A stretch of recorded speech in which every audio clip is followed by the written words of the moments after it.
Already, I've had my best reading month of the year so far. It's time for my 350th strengths. But I have put them all into a spinner wheel. The only good thing that I can say about this is that at least it's the final book in a series. She said it was the only thing I could. What? Why?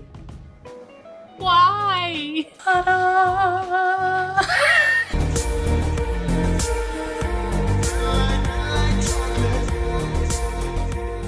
So today I'm coming at you guys with a little bit of a post-workout glow to talk to you about one of my daily rituals with the help of the sponsor of today's video, which is Ritual. So as y'all know, for the last 3 years or so, I have been making positive lifestyle changes. I started out by adding exercise into my routine, and then when I got the hang of that, I started to build upon it. So I fixed my sleeping pattern, I started to eat a little healthier, I've recently introduced more like general activity, more steps into my daily routine. And I've also gradually built upon my exercise, adding like yoga, strength training, and also now running, which is wild, into my weekly workout program. So I know, I guess better than anyone, that making positive change is not easy. But what is easy is taking my daily essential multivitamin for women 18 plus from Ritual. So easy, in fact, that I have now added Ritual's Symbiotic Plus for gut health and Hyacera daily skin capsules to my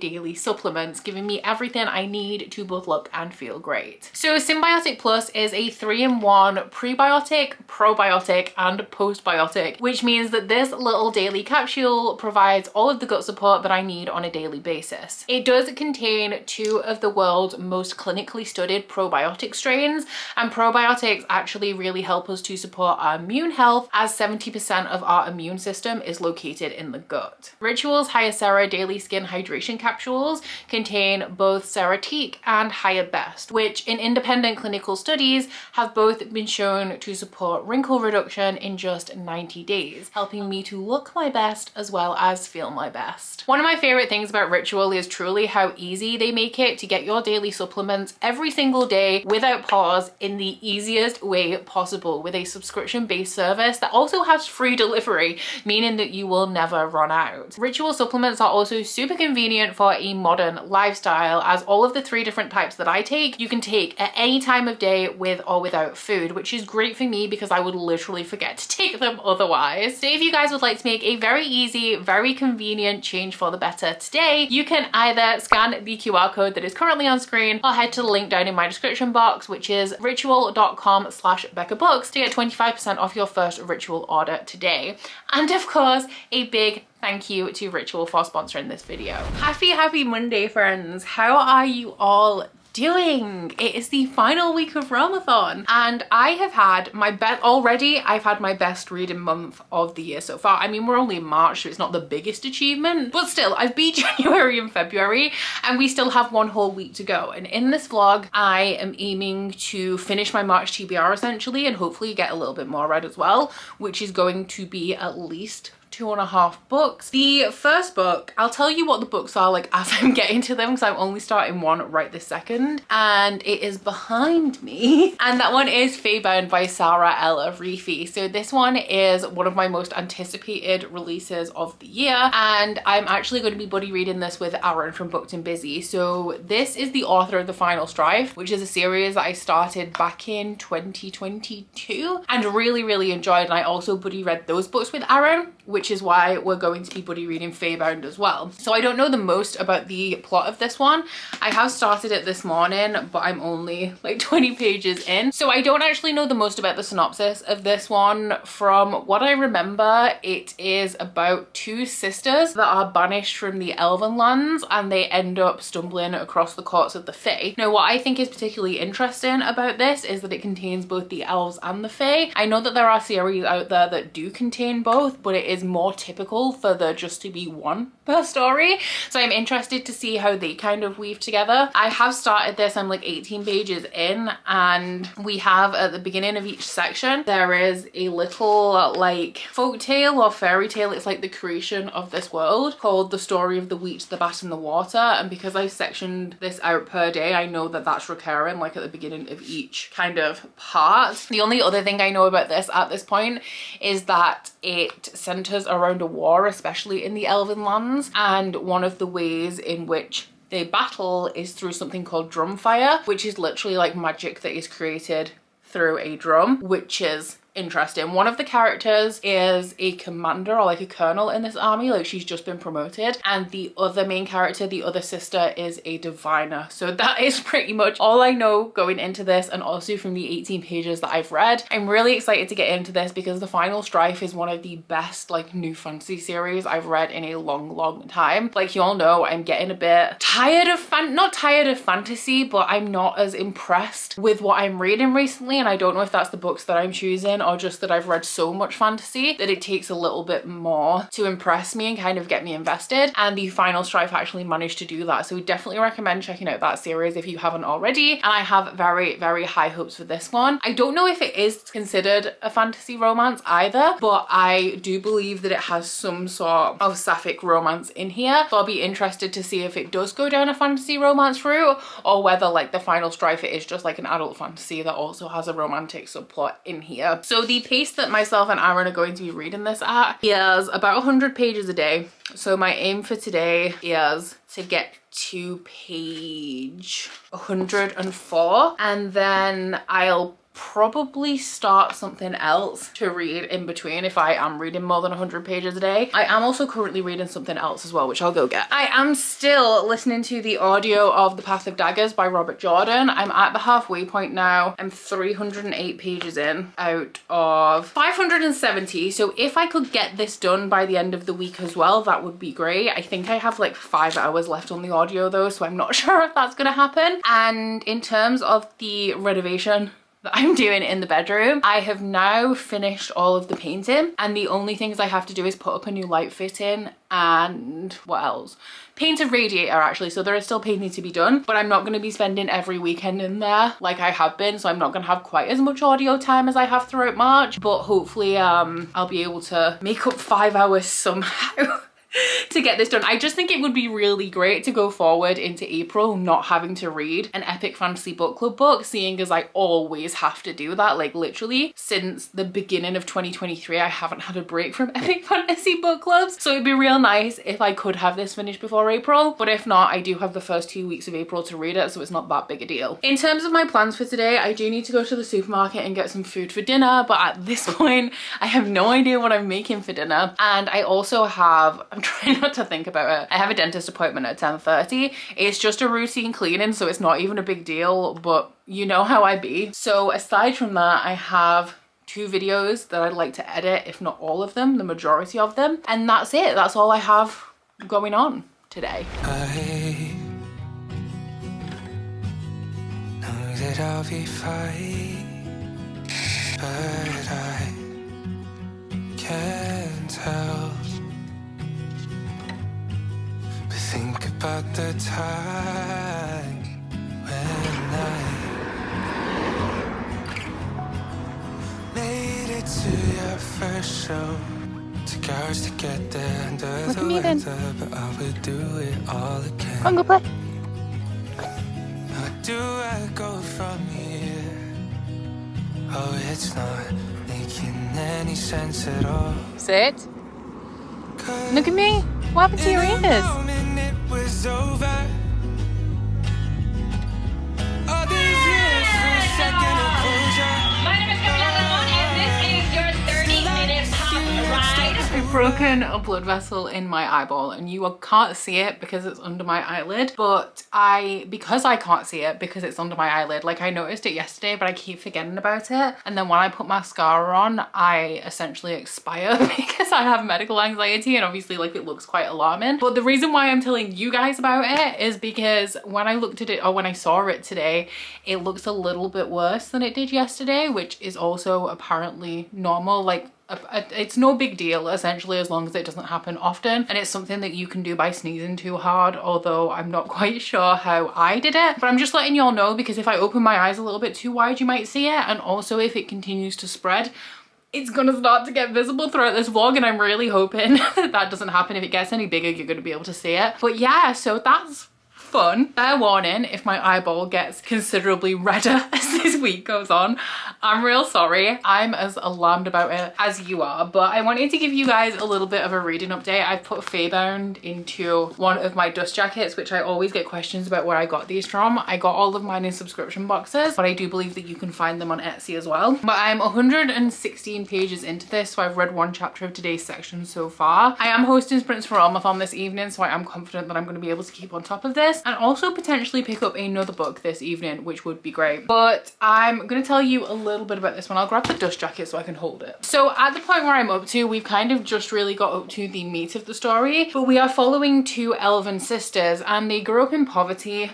Their species, I guess, are always at war. There's 4 different elven clans, and they're warring for a substance that, from what I can gather of its description, it's almost like artificial sunlight, and it can feed a family for like years on like a tiny little drop of it, and like keep homes warm and all of that kind of stuff. So there's an area of land that has an untapped mine of this substance underground, and all of the elven clans are going to war over it. So one of our main characters, Yerin, is I think she's just been promoted to colonel or commander in this war. Just before she goes out on like her first day of her promotion, she meets her sister, who is a diviner. Now, diviners obviously divine the future, and her sister Lettel tells Yerin that she has had a prophecy about her this morning, which says that Yerin is going to find her glory out east. So Yerin goes out on her mission that's set out for the day, which is to kill off a bunch of stragglers left over from like the last battle they had, and she finds nobody there. So thinking of what her sister said, she decides to go east, and she leads her like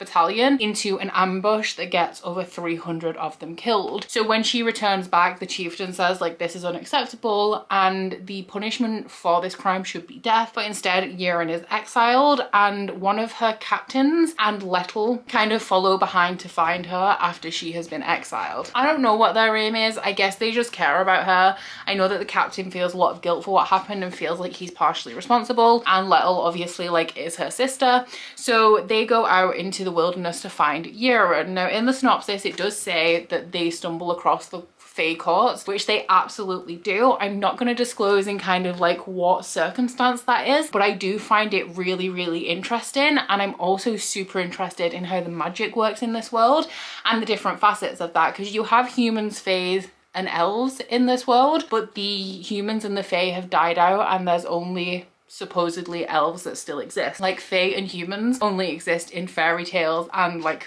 history books. So the way that the magic works in here is that there is, hello, a magical creature. I don't want to try and pronounce it. I think it's like an obey. I'd say I don't want to try and then I do anyway, like obeya maybe. And it's like it's described as having like the head of a panther, a tail that's like thick and bushy like a wolf, and big like spirally horns. The different parts of this animal have magical properties, and that is where the magic of this world comes from. So fair warning, content warning, there is a lot of hunting and animal death in here. Like there's people whose jobs it is to hunt down these animals, bring them back to like use their parts for various things. One of the ways in which these animals are used is that their skins are used to create drums, which is the main way that the army fights, and Yerin has a drum that is made out of obeya skin that she can perform like the magical art of drum fire with. Another way that the parts of these animals can be used is through the divination. The diviners bid on the entrails and they tell the future through the entrails. I gotta say, I'm not super into this element of it as somebody who doesn't really appreciate graphic descriptions of animal death and body part harvesting.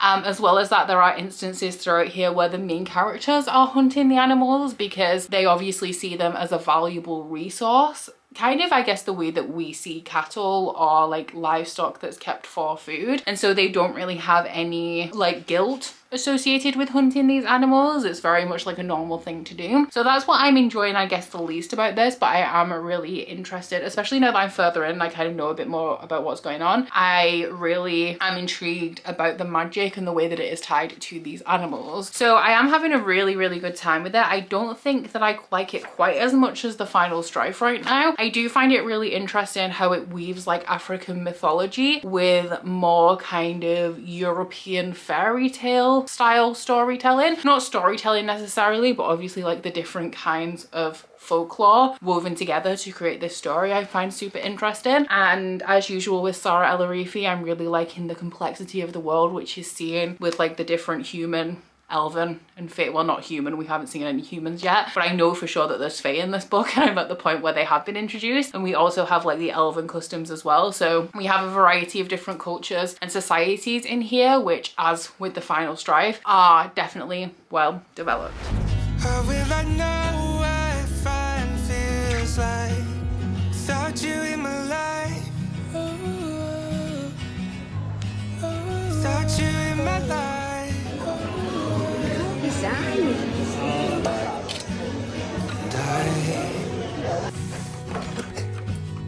Thought that I was fine, but I can't tell. We got home about an hour ago. We went out to take my dad out for his birthday lunch. It's his birthday today, and we went to an American style diner that is like the town over from us that opened, I'm not sure exactly when, it is fairly recent, but they do like burgers, pizzas, pasta, and also like enormous sundaes. My dad is like a massive sweet tooth, so I knew that it was going to be a hit, and we had like a really great afternoon. And we also went to Dunelm. I was looking for a light fitting because I still haven't picked one for my bedroom, but we ended up just getting a curtain pole instead, which is something else that we needed. But it is bank holiday weekend, it's Easter bank holiday this weekend, so I'm wondering if I should try and go out tomorrow and see if I can find a light fitting, because otherwise, or radiator paint, because otherwise I am not going to have anything to do this weekend. I am doing a readathon with my patrons on Friday and Saturday, but Sunday and Monday I plan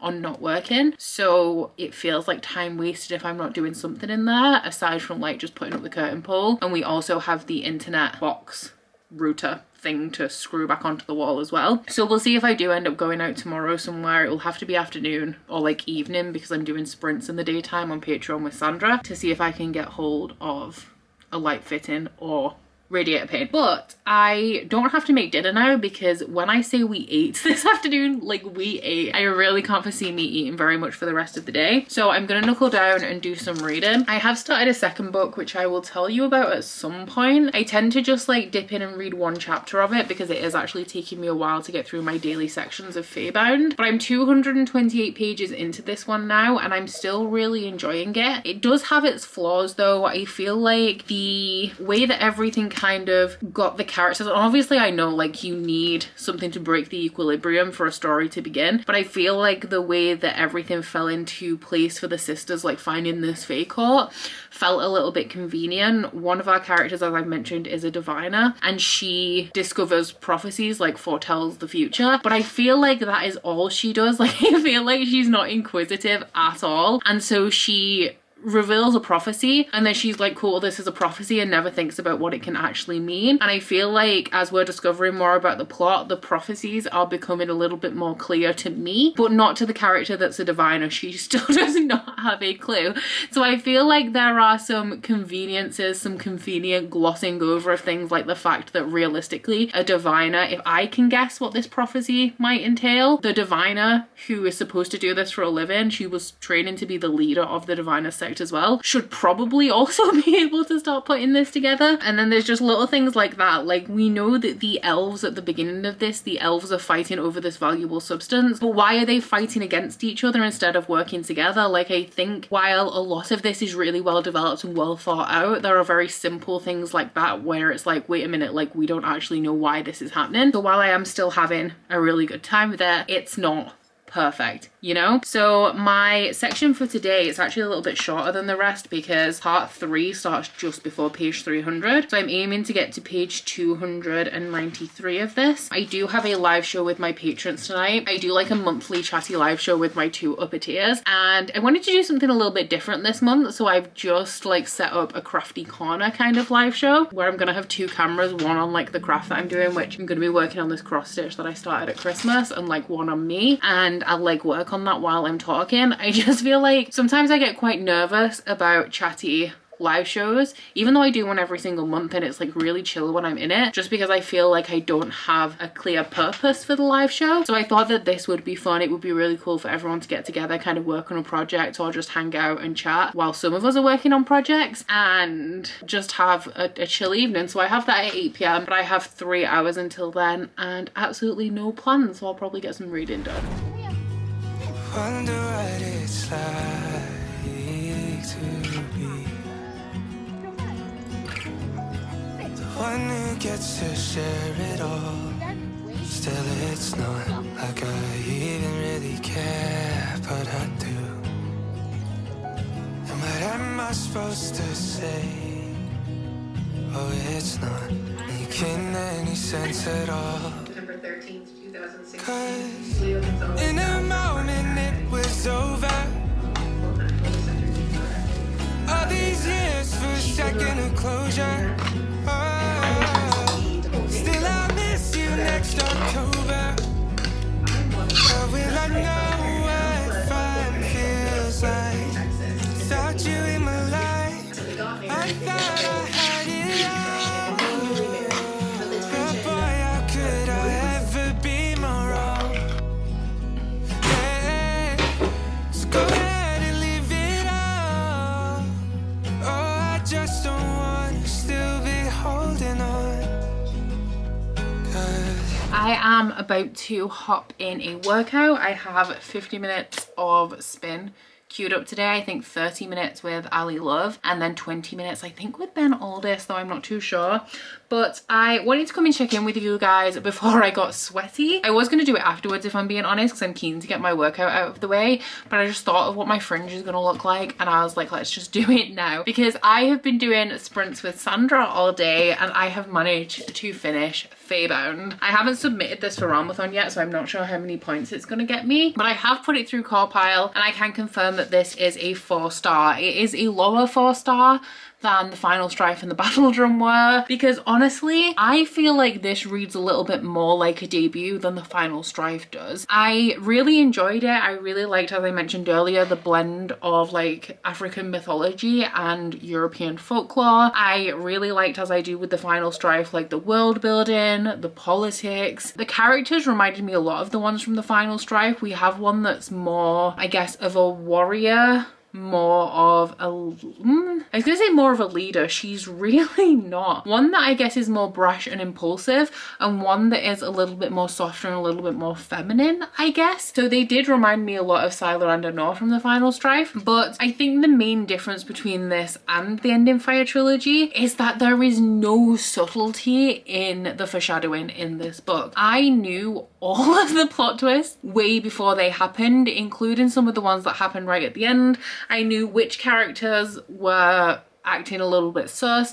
I knew what the resolutions of most of the prophecies were going to be, and there is very little in this book that managed to take me by surprise. So while I feel like in a lot of ways the writing, the atmosphere, the world building, the characters, this felt very similar to what I would expect from Sarah El Arifi, I felt like the way that the plot was being revealed was extremely predictable, and because of that it took some of the enjoyment out of this for me, because with the Final Strife I felt like we had really dramatic, shocking plot twists, and while we did start to unravel them slightly before our main characters did, it was only very slightly before. Like in the chapter before you would kind of get a hint, like get the kind of eureka moment where you knew what was about to come, whereas I knew what the resolution of some of the plot points of this were going to be as soon as they were introduced, and I found them just super obvious, which was really hard to then follow main characters who are supposed to be 28 and 34 years old, but they read so much younger than that in their naivete and the way that they're just kind of almost obliviously bumbling around this world when they are supposed to be actively trying to solve some of these mysteries, and the most obvious clues are just flying right over their heads. So I will definitely be continuing on with this series. There was so much that I still really loved about it, but it just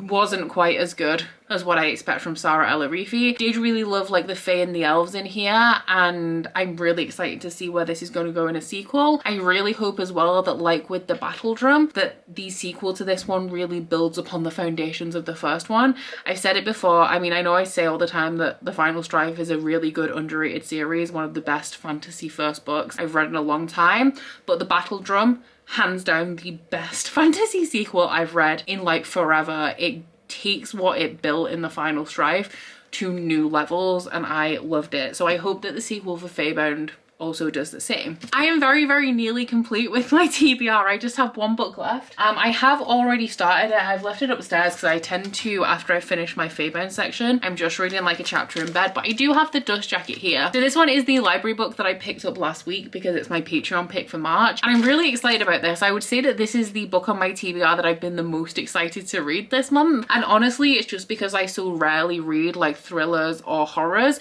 so they always feel so like fresh and compelling to me. So I'm really excited that this is now my main read and I can really get stuck into it, because I think I'm like about 35 pages of the way through. I've read I think 3 chapters, so truly not very much at all. But this one is about a woman that lives in Australia, and one day while she's at work, a man approaches her and tells her that he thinks that she is a child that was abducted from Kentucky, I think, in the US in the 90s. Now her mother is like a retired care worker, a genuinely like lovely, as far as I can tell, lady that nobody thinks is capable of abducting a child. Our main character in like chapter 2 starts to look into what this guy has said and look into this missing child, and discovers that her earlier childhood pictures have a similarity to this American child. So it's told in the present day and the past. It is the main character in the present trying to unravel like what could have potentially happened to her, like is she this missing child? And it also takes place in the aftermath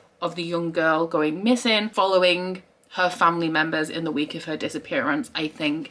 I don't know, do I remember correctly? Yes, the main character does actually also travel to the US to try and get some more answers. So I'm really excited to dig into that one a little bit later. Tomorrow I am doing Patreon sprints. So many live shows this week. I'm doing Patreon sprints tomorrow night. So instead of playing Fortnite tomorrow like I normally do on Fridays, I'm going to be doing that tonight. So I don't know how much I'm going to get read, and I am going to be picking up another book tomorrow for those sprints, but I've got a whole thing planned, so we will check in and run through that tomorrow. But I hope that I can get a little bit of the way into the Nowhere Child before we get around to that point. I have no plans for tomorrow. Well, actually I do, but I'm not working tomorrow. It's Bank Holiday Friday, so I'm free up until sprints. Time for my 350th strength. So I'm going to be doing this one with Rad today, and Curtis is also going to be joining me. Hopefully I get that shout out. I haven't had one for a milestone yet. That being said, I have only done one milestone ride, so maybe this one's the one. You can take your jacket off and your itchy hat too. Today the temperature's up. You know what to do. Go take your toes for a walk, and your fur baby too. Turn your face to the sun. Go ahead and call up your crew. You'll be happy you do. Let's make it all about you. Jump on your wheels and ride. It doesn't matter where you're going to, baby. It's so much better outside. So I am running out of time because my Patreon 24-hour readathon starts at 6 p.m. and I have read a little bit of this morning. We're going to put this to the side for now, but I am 112 pages into it. I'm definitely, if I don't get time to come back to this in the 24-hour readathon. I'm definitely coming back to it on Sunday, and I don't anticipate me taking very long to finish it because it's actually like, I feel like I whizzed through 100 pages this morning. But I am going to be starting something new for my 24-hour readathon. So if you guys don't know how the readathon works, my Patreon readathons, I generate a prompt every month from my Bookopoly board. We're currently using the Spookopoly one, and the prompt that has come up for March is a short book. So I, aside from just defaulting to graphic novels and manga, I didn't really have anything on my radar that I'm desperate to read right now that fulfills that criteria. So what I have done is I have gathered all of my books, aside from if they're sequels and I'm not that far in the series. Here are all of my books under 300 pages. We have 47 in total. Some of them are like short story collections where I have to read, or I will read one story, not the entire thing. But I have put them all into a spinner wheel. Like sometimes I just kind of read casually while hosting sprints for my 24-hour. This time I'm in kind of a reading mood, and now that I've pretty much finished my TBR, I have like, I guess, renewed motivation to just see what I can squeeze in, especially like for realmathon before the end of the month. So I'm going to see how many of these I can get through before 6 p.m. tomorrow. So let's see what our first book is going to be. There is so much crazy stuff on here.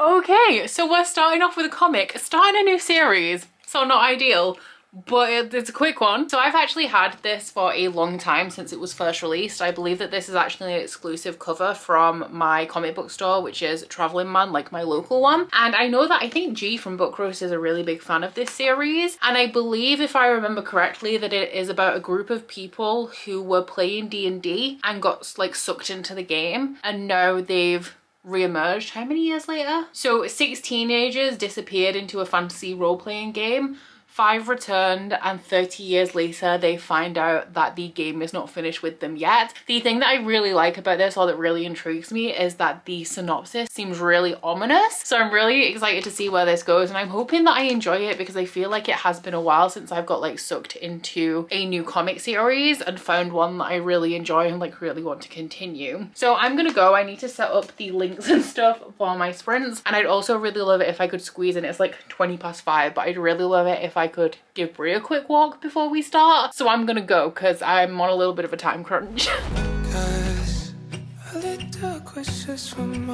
So we are 2.5 hours into the readathon, and I have finished my first book and my first 5-star since January, which is Die Fantasy Heartbreaker.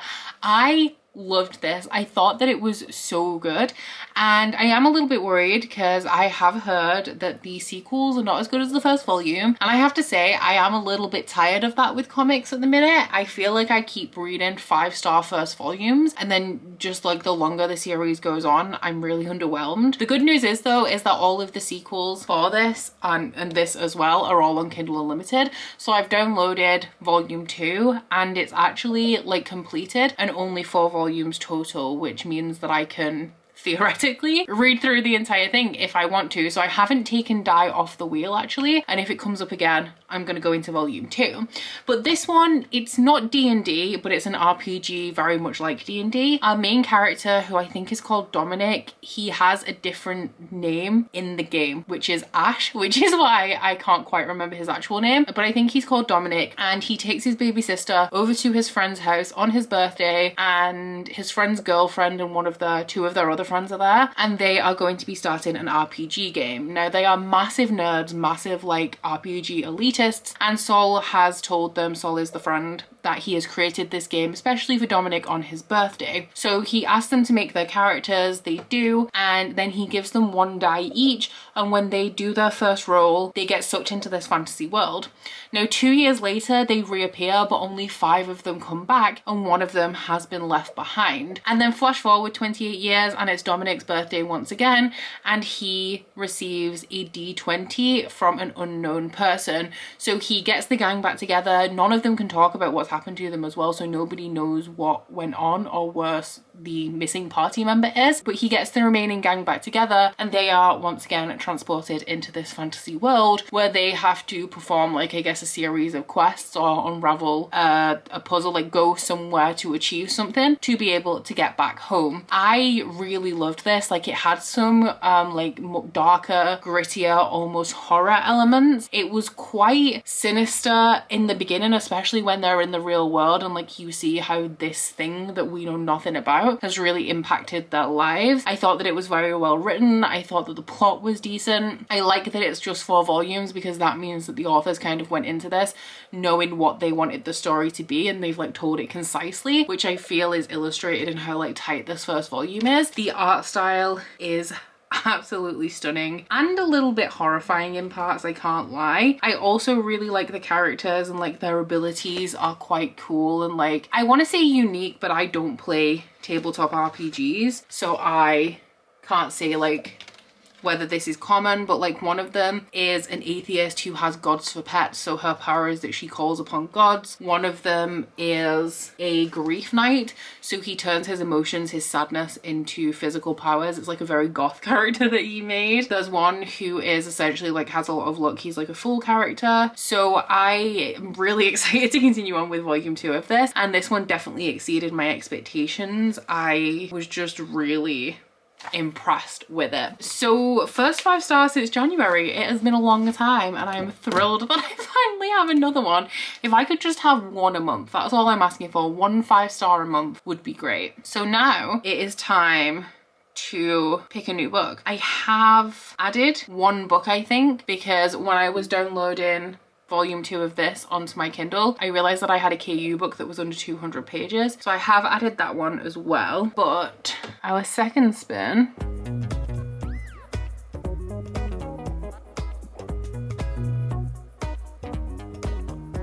oh my god, it's Queen Takes Rose. The only good thing that I can say about this is that at least it's the final book in a series. So this one is the final book in the Wicked Villain series by Katie Robert. I previously, I started out really enjoying this series and I have since discovered that I don't really love smut in terms of books that are mainly smut with like a small amount of plot essentially. And I have also heard that this is the worst of the series and is mainly used to tie into a kind of, it's not necessarily a spin-off series, but they're connecting series. And I think it's the Carver City one that this one kind of leads into. Either that or the Neon Gods one.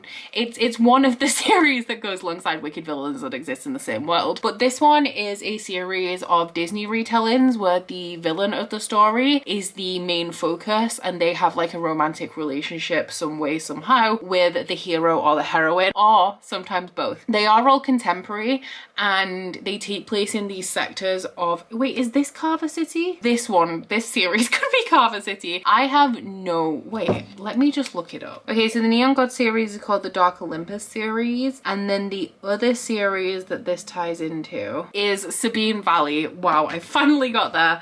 So I think that this one leads into the Sabine Valley series, but it takes place in a city and Hades' underworld is like a sex club and also like the seat of his empire, and it's a neutral place between all of these sectors of the city, and all of the villains in here are essentially like gang bosses that run each section of the city. So this one in particular is with Aurora and Ursula. No, that's not even the same thing. Between Aurora and who is the evil queen in this? Wait, it's not, is that, wait, what is she called? Malone. So it's Aurora and Malone who is the evil queen, and it is sapphic. So I'm glad that this series will be over when I finish this. It's 252 pages. We currently have, if I go all the way till midnight, which I'm not sure I'm going to, I might wrap it up more around like 11 p.m. But we have like a maximum of 3 hours and 20 minutes left in these sprints. So hopefully I could get through like at least half of this today. I don't want to be dwelling on it too much. Like I don't want it to take me too long to read, because at this point I'm kind of done with this series and I just have this one left. So like I'll read it and then we can set this series to the side. So it is just past 10 a.m. and I have 2 hours until my second set of Patreon sprints start for the readathon. But I have a couple of things that I'd like to do in that time, which I will get to in a minute. But I wanted to bring you guys an update on Queen Takes Rose by Katie Robert because I only have, I think it's like 88 pages left right now, which means that I should be finishing this up pretty quickly when sprints start, because it is like a pretty quick read. I've actually read like 60 pages of it about 70 pages of it this morning. So if I wasn't off to go do some things, maybe I'd finish it before sprints. But sadly, I really want to make a cheesecake. So that's what I'm going to be doing when I finish this clip. But this one, as I mentioned, it's a 6th book in the Wicked Villain series. I'm not sure if I can tell you the specifics of this. I mean, you can't really spoil this series because it is a series of standalones. There's no epic plot twists anywhere. Like, that's not the point of this series, to get invested in like a plot. But I just don't know if the like Aurora specific circumstances are very well known throughout the series.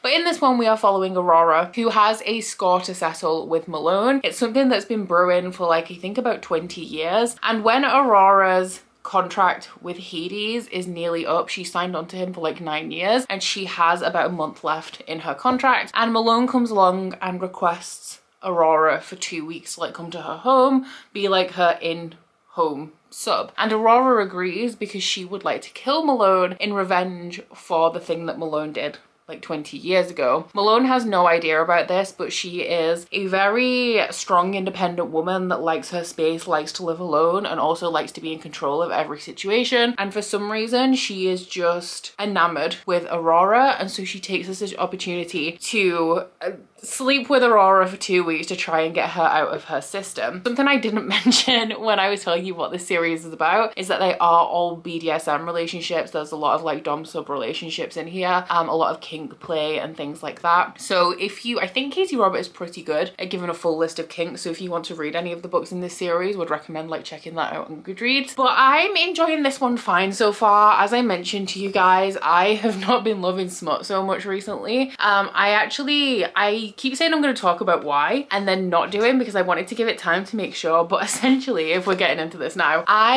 we all know, if you've been here a while, you will know that I have hormonal issues. I have like really bad PMS. I have not been diagnosed with PMDD because according to the doctor that I spoke to, my condition is not debilitating because I can still manage to get some semblance of work done when I have symptoms. Bearing in mind that the only reason I can do that is because I work from home. And if I'm like having a real bad period of PMS, I will cut my workload. Like instead of doing 5 things in a day, I will struggle to do 2. But according to the doctor, that is not debilitating because I still actually managed to do that. Even though if I had a normal job where I had to leave the house, I wouldn't be able to. Like, I would struggle. So yeah, I don't officially have PMDD, but because of this, I went onto the pill over a year ago now. I went back onto the pill, I went onto the mini pill, and that did not work for me. So now I've switched to the combined pill that they wouldn't give me before because my BMI was too high. Now that I've been on the combined pill for 3 months, I feel great. And I don't want to say that it's like solved everything, because I know that obviously there's an adjustment period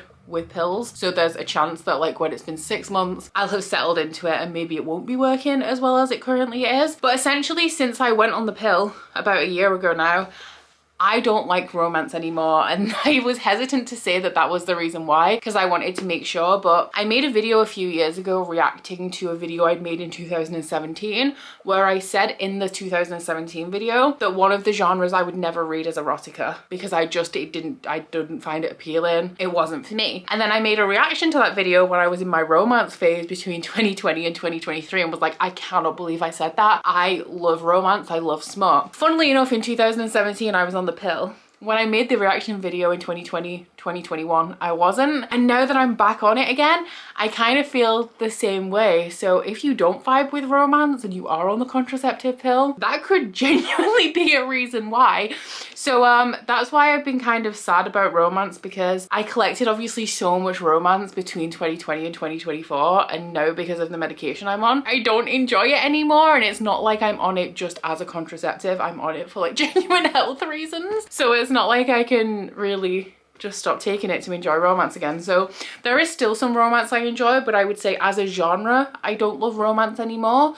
But specific romances like Ali Hazelwood I still really love, with the exception of the Crescent City books that I don't like to talk about. I still love like Sarah J Maas, but I'm not drawn to romance as a genre and enjoy it as much as a genre as I did a couple of years ago, which I'm real sad about. So this is fine. I know a lot of people don't love this because it is setting up Sabine Valley, and to be fair, that's not as offensive as I assumed it would be going into that. It is a lot of smut, obviously, because that is pretty much the point, the core of these books, and the relationship between Aurora and Malone is fine.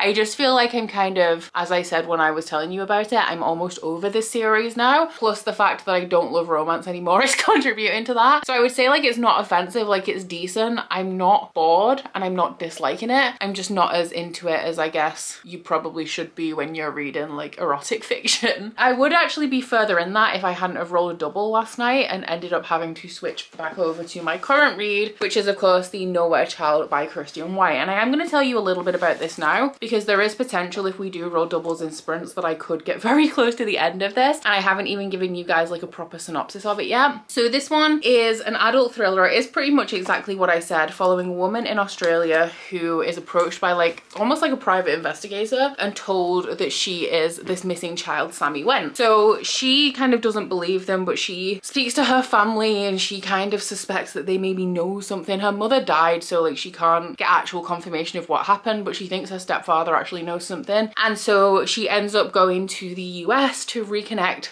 with the family that she belongs to. She's also given like irrefutable evidence that she is actually this child. So the main mystery I guess in this is piecing together what happened, how she was taken, and how she ended up in Australia. We are also following a past timeline that is following the aftermath, like the direct aftermath of this girl's disappearance, following her siblings, her parents, and like some people around the town. I am enjoying this, but I don't know if it's good.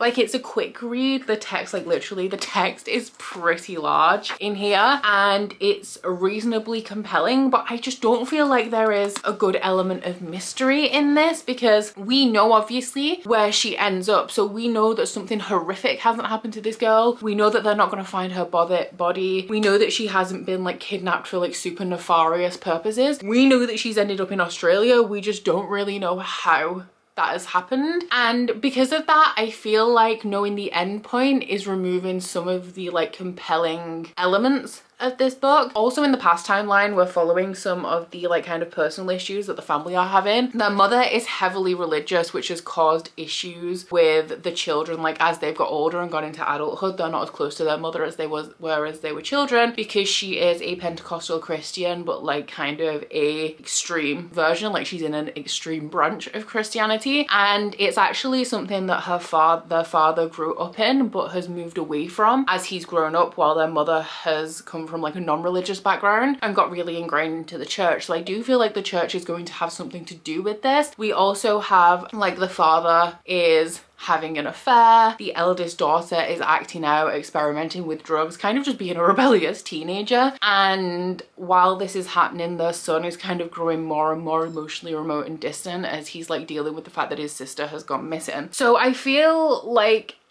I just don't know what kind of conclusion this could build to that would be really satisfying for a thriller, granted that we know the end goal. So I guess I'm gonna keep reading it. I'm enjoying it, like I'm having a good time. It's just not keeping me gripped in a way where like I'm desperate to find out what's happening, because I don't feel like any kind of reveal is coming that's going to shock me. Like it just doesn't feel like that kind of book, if that makes sense. But anyway, I'm gonna go because I need to get on making this cheesecake. I've never made a cheesecake before. I've told you guys I've been wanting to bake for a while, and I have been making like healthy like breakfast oat recipes. Like earlier I made carrot cake baked oats like earlier in the week, but I've been wanting to try some like more complex recipes because I do make very basic things. I failed to make a cake when I was a teenager and it's like emotionally scarred me, but I really want to try a cheesecake. So I'm making a carrot cake one where the base is actually carrot cake, and then there's going to be carrot cake mixed in with the cheesecake filling. Never made a cheesecake before. I know that it takes a long time to like cool and to set and stuff, so I'm doing it now while I have like the whole day, because I don't think I'm using the oven at all today after now because I have chicken breast roasting in the oven, and then hopefully it'll be ready to maybe have a piece tonight, and if not definitely have tomorrow on Easter Sunday. And then I'm gonna walk Brie, and then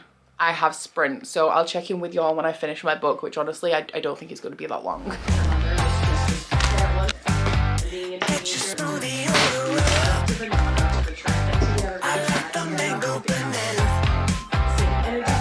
Gotta recycle your cup. friends with the planet. You'll be happy you do. Let's make it all about you. And turn the music up loud.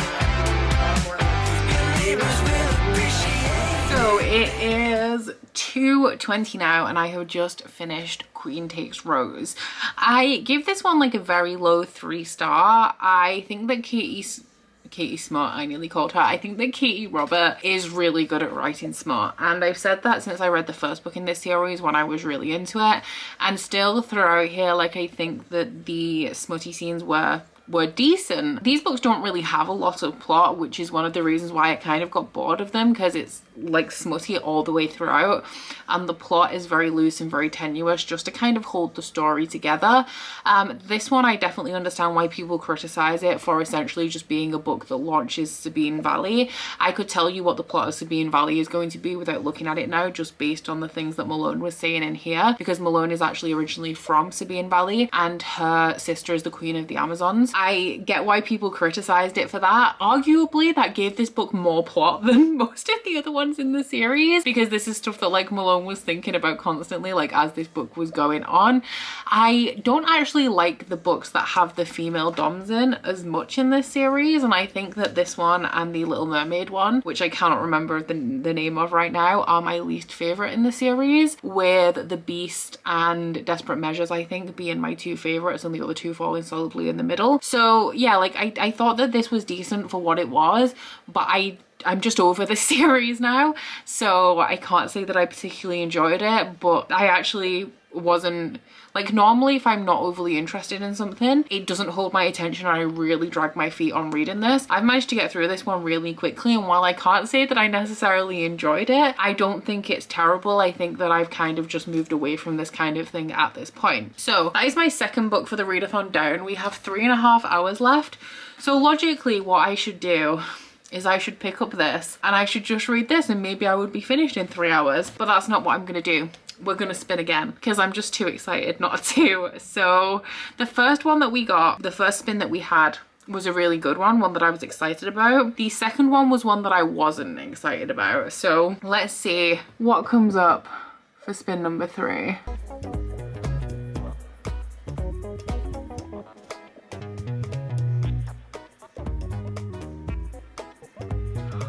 What? Why? Why? I knew that there were some red flags in here and that is definitely one of them. So next up I'm going to be reading Pretty Little Liars by Sarah Shepard. I don't know why I included this in this list. There are certain books that I own at this point that I just don't consider myself actually owning because I can't quite part with them, but I also have no intention of reading them. Gossip Girl is another series. This is one of them, and I don't know why I put it on, because like deep down I didn't really have any intention of reading it. But with Gossip Girl, like, I've tried it and it's not great, but I love the show, and I also have really kind of fond memories of hunting down those Gossip Girl books like one by one, and the same for Pretty Little Liars.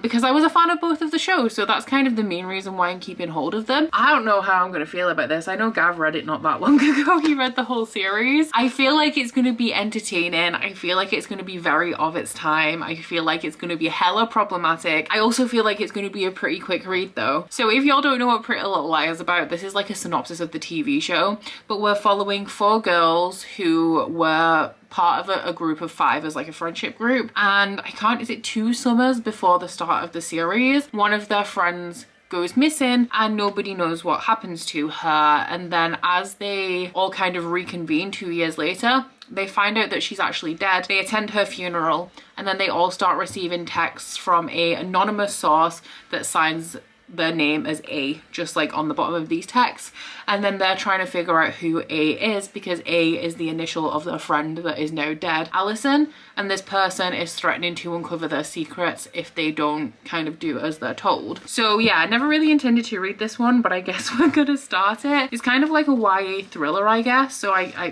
do feel like it's gonna read quick, but wish me luck guys. I guess I'm diving into this one. Oh. Okay, moment of truth. This all collapses over the curve. I just don't know how to get it off here now. It's like very wet. It's too soft, because if I do this, it's not gonna. It's fucking wet, man. Ugh. Oh, look at my hands. I was scheduled for them. Oh, like the cream cheese frosting that I make for the banana and walnut cake is much thicker. Yeah, it's compostable. Oh, okay. Yeah. Oh, shit, yeah. Ta-da!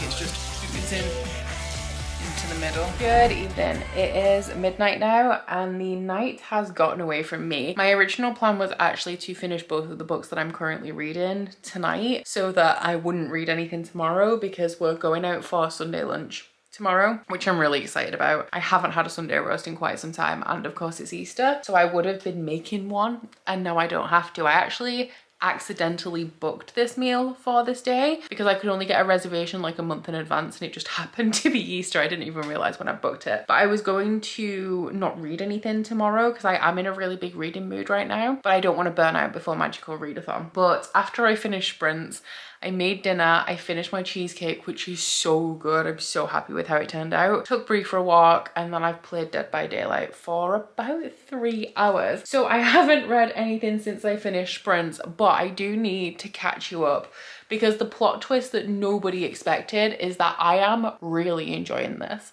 It is so good. Like I'm 155 pages into it and it is 100% like a product of its time. It has all sorts of massive red flags that I knew were going to be in here. One of the core plots is that one of these girls is having a relationship with her teacher and that's like a romanticized like good relationship. It's not like a cautionary tale or anything. Like it's a genuine romance that you're supposed to root for, which I mean in the show when I watched it originally when I was like 19, I can say that I did. I was an Ezra stan. We also have fat phobia and homophobia in here. This isn't necessarily like, oh my god, red flag, but content warnings. There are eating disorders present in here as well. Lots of toxic relationships within friendships for sure. Like one of these girls, the main girl, is a massive bully. So it definitely contains all of that stuff that was very heavily present in books and also life in 2006. But it feels so nostalgic to me, and what I didn't expect going into this is that it isn't badly written. Like it's a decently compelling story, even though I know all of the reveals, because even though I know that the book series is different to the TV show, a lot of the core mysteries in here, like the Jenna thing and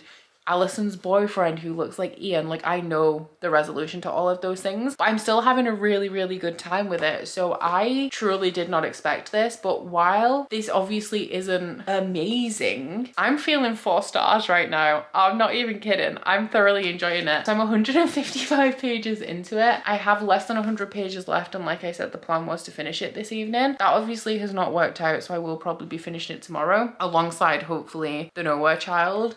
But it is like I read that 150 pages in less than 3 hours, so I'm optimistic I'm going to get through it. I'm just sadly not going to get the book free day that I wanted tomorrow, purely just to reset. Like I totally want to read right now. I just thought a reset would be a good idea, but alas, it is not on the cards.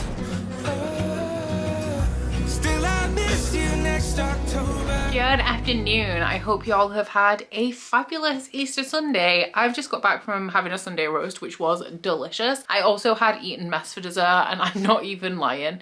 I am going to have cheesecake for dinner later. When I eventually get hungry, because we just ate a lot, I'm gonna have a slice of cheesecake. But before we left, I was in kind of, not a rush necessarily, but I finished my book just before I started getting ready, and then we obviously went out. But I did finish Pretty Little Liars, and nobody is more surprised than me to say that I gave this book 4 stars, and I'm really eager to continue this series. When this was selected for the wheel, like we saw, like I thought that this was going to be terrible, but it's actually like pretty compelling. 100% a product of its time, like 100% a reflection of books published in like 2006, and also like society in 2006 and the kind of things like that was the height of paparazzi and like chasing Britney Spears and Lindsay Lohan and Paris Hilton around with cameras, and I feel like this reflects the kind of thing that the world was interested in seeing in that time period, if that makes sense, because everything's like a little bit unrealistic. Like these kids all have designer clothes, they're all smoking cigarettes, even in public, which I think is weird because I feel like even in 2006